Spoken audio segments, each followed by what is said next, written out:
Good morning students. आज हम लोग पढ़ेंगे इलेक्ट्रिक डायपोल और इलेक्ट्रिक डायपोल मूवमेंट के बारे में। तो इलेक्ट्रिक डायपोल आखिर क्या होता है? इलेक्ट्रिक डायपोल, तो यदि मान लीजिए कि यह प्लस क्यू चार्ज है और ये माइनस क्यू चार्ज है और दोनों के बीच की दूरी बहुत कम दूरी है, तो मान लीजिए 2a, तो आधी दूरी a और आधी दूरी a, तो पूरी दूरी कितनी कहलाएगी? 2a। मान लीजिए ये दूरी है a और ये दूरी है a, तो पूरा दूरी क्या कहलाएगा? 2a। 2a क्यों लेते हैं? क्योंकि आगे इसका यूज़ होता है। तो यदि दो चार्ज है, एक प्लस क्यू और एक माइनस क्यू, और दोनों के बीच की दूरी बहुत कम है, तो इस सिस्टम को हम लोग कहते हैं इलेक्ट्रिक डाइपोल। क्या कहते हैं? इलेक्ट्रिक यानी चार्ज और डाई यानी दो पोल, एक पॉजिटिव और एक नेगेटिव। तो इसका डिफिनीशन होगा कि the system of two equal and opposite charges is called electric dipole. The system of two equal and opposite charges is called electric dipole.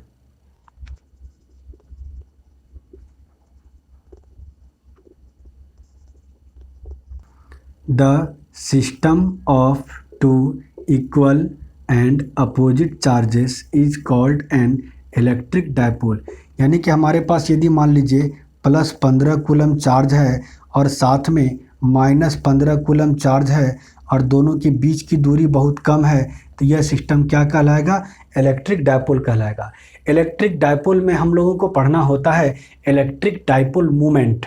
तो इलेक्ट्रिक डाइपोल मूवमेंट क्या होता है? इलेक्ट्रिक डायपोल मूवमेंट, तो यदि ये positive charge Q है, दूसरा negative charge Q है और दोनों के बीच की दूरी है 2 × a, तो आधी दूरी सेंटर से लेकर के यहाँ तक की दूरी a और सेंटर से लेकर यहाँ तक की दूरी a, तो कुल लंबाई कितनी हो गई? 2a। तो इलेक्ट्रिक डायपोल मूवमेंट निकालने का तरीका है either charge into dipole length. तो इलेक्ट्रिक डायपोल मूवमेंट को सबसे पहले हम लोग P से डिनोट करते हैं।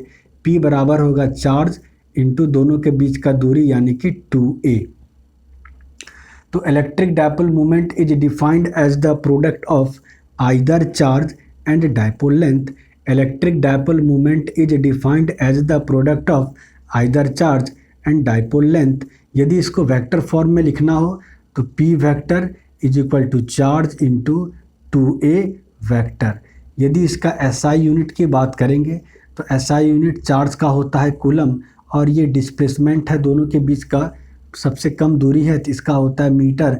यानी इलेक्ट्रिक डायपोल मूवमेंट का SI यूनिट होगा कूलम गुना मीटर। और इलेक्ट्रिक डायपोल मूवमेंट एक वेक्टर क्वांटिटी है, क्योंकि डिस्प्लेसमेंट खुद वेक्टर क्वांटिटी है, इसलिए इलेक्ट्रिक डायपोल मूवमेंट भी वेक्टर क्वांटिटी है। इसका डिफिनीशन होगा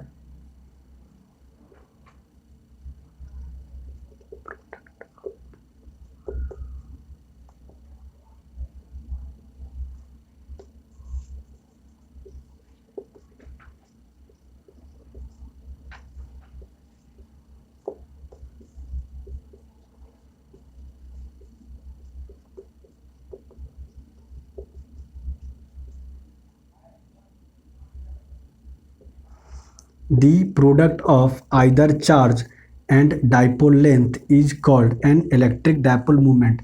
यानी कि दोनों चार्ज के बीच का जो ये दूरी है इसको डाइपोल लेंथ कहते हैं।